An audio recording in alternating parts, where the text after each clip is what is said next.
दोस्तों आज की वीडियो में आपका बहुत बहुत स्वागत है। दोस्तों आज के वीडियो में हम बात करेंगे भारत के ऐसे महान सम्राट जिनके बारे में शायद ही आपको पता होगा, और दोस्तों बता दें कि पता भी होगा तो उनकी पूरी जीवनी के बारे में नहीं पता होगा। तो चलिए दोस्तों आज की वीडियो में हम उनके बारे में बताते हैं। दोस्तों भारत का सबसे महान शासक कौन थे और किस लिए महान थे, ऐसे ही कुछ सवालों के जवाब आज की वीडियो में हम जानेंगे। तो चलिए दोस्तों शुरू करते हैं। दोस्तों बता दें कि भारत का सबसे महान सम्राट अशोक को माना जाता है। दोस्तों बता दें प्राचीन कालीन भारत के इतिहास में केवल एक शासक को चक्रवर्ती राजा होने का सम्मान प्राप्त हुआ है। यह शासक ऐतिहासिक पुस्तकों में सम्राट महान अशोक और चक्रवर्ती सम्राट अशोक के नाम से जाना जाता है। भारत गुप्त वंश को सोने की चिड़िया का सम्मान दिलवाने वाले चंद्रगुप्त मौर्य के पुत्र और महान शासक बिंदुसार के पुत्र के रूप में राज करने वाला अशोक एक असाधारण शासक और चक्रवर्ती सम्राट कैसे बना, इस संबंध में विभिन्न तथ्य उपलब्ध है। तो चलिए दोस्तों शुरू करते हैं। चंद्रगुप्त मौर्य के पुत्र बिंदुसार के पुत्र अशोक का जन्म 304 ईसा पूर्व पाटलिपुत्र, जिसे आज के समय में पटना के नाम से जाना जाता है, में हुआ था। इनका बचपन का नाम देवानाम प्रिय अशोक मौर्य था। बालकाय से ही अशोक एक वीर राजपुत्र के रूप में अपना समय व्यतीत करते थे। क्षत्रिय होने के कारण कठिन शिकार खेलना इनका मनपसंद कार्य था। पिता के राजकाज में उनका हाथ बटाना भी अशोक के दैनिक जीवन का एक हिस्सा था। इसके साथ ही प्रजा के हितों में कार्य करने और निर्णय लेने के कारण अशोक को प्रजा की मन से अपना राजा मानने लगी थी। इनके इन्हीं गुणों ने बिंदुसार को अपने तीसरे पुत्र के रूप में अशोक को कम उम्र में ही अपने उत्तराधिकारी के रूप में सम्राट घोषित कर दिया था। अशोक का राज्याभिषेक। जी हाँ दोस्तों बता दें कि चंद्रगुप्त मौर्य के पुत्र होने के कारण अशोक में वो सभी गुण विरासत में मिले थे जिन्होंने चंद्रगुप्त को एक महान शासक का दर्जा दिया था।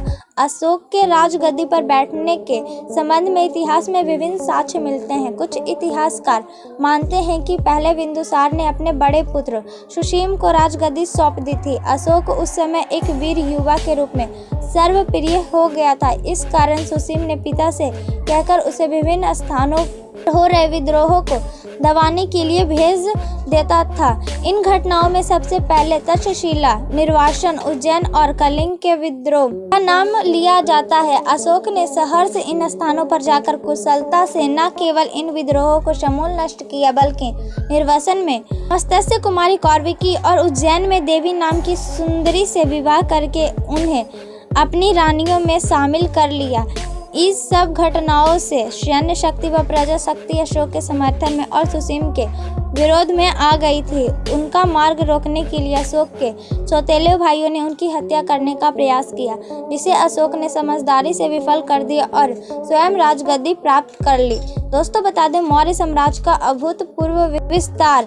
ऐतिहासिक साक्ष्य के अनुसार अशोक ने अपने जीवन काल में न केवल संपूर्ण अखंड भारत पर 259 से 232 ईसा पूर्व तक की अवधि तक राज्य किया था। उनके ध्वज के नीचे उत्तर में हिंदू कुश की पर्वत श्रृंखला से लेकर दक्षिण के मैसूर तक और पूर्व में बांग्लादेश से लेकर पश्चिम के अफगानिस्तान होते हुए ईरान तक के क्षेत्र की राज्य सीमा पहुंच गई थी। इसके अतिरिक्त वर्तमान भौगोलिक सीमाओं के अनुसार पाकिस्तान, अफगानिस्तान, नेपाल, बांग्लादेश, भूटान, म्यांमार के अधिकांश भूभाग भी सम्राट अशोक का शासन ही माना जाता है। और दोस्तों बता दें इतिहासकार इस शासन को इतिहास का सबसे बड़ा शासन मानते आ रहे हैं। दोस्तों बता दें अशोक महान और बौद्ध धर्म। सम्राट अशोक का नाम बौद्ध धर्म का पर्यायवाची हो गया है। सर्वप्रथम अशोक बौद्ध धर्म के संपर्क में उस समय आया जब उसके पिता बिंदुसार ने उसे उज्जैन में होने वाले विद्रोह को दबाने के लिए भेजा था।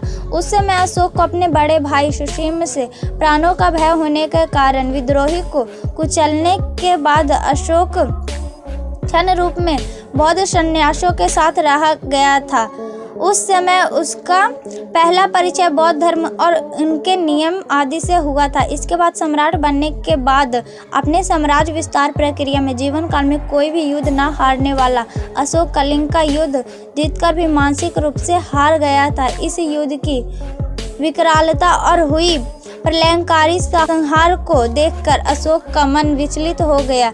इस संतरास से उभरने के लिए अशोक ने बौद्ध धर्म को अपना लिया था। इसके उपरांत अशोक ने सात्विक जीवन व्यतीत करते हुए अपना पूरा जीवन सामाजिक और धार्मिक कार्यों के लिए लगा दिया। न केवल भारत में बल्कि ये बाहर श्रीलंका, अफगानिस्तान, सीरिया, मिस्र, नेपाल और यूनान आदि देशों में भी अशोक ने अपने पुत्र व पुत्री के साथ धर्म प्रचारकों को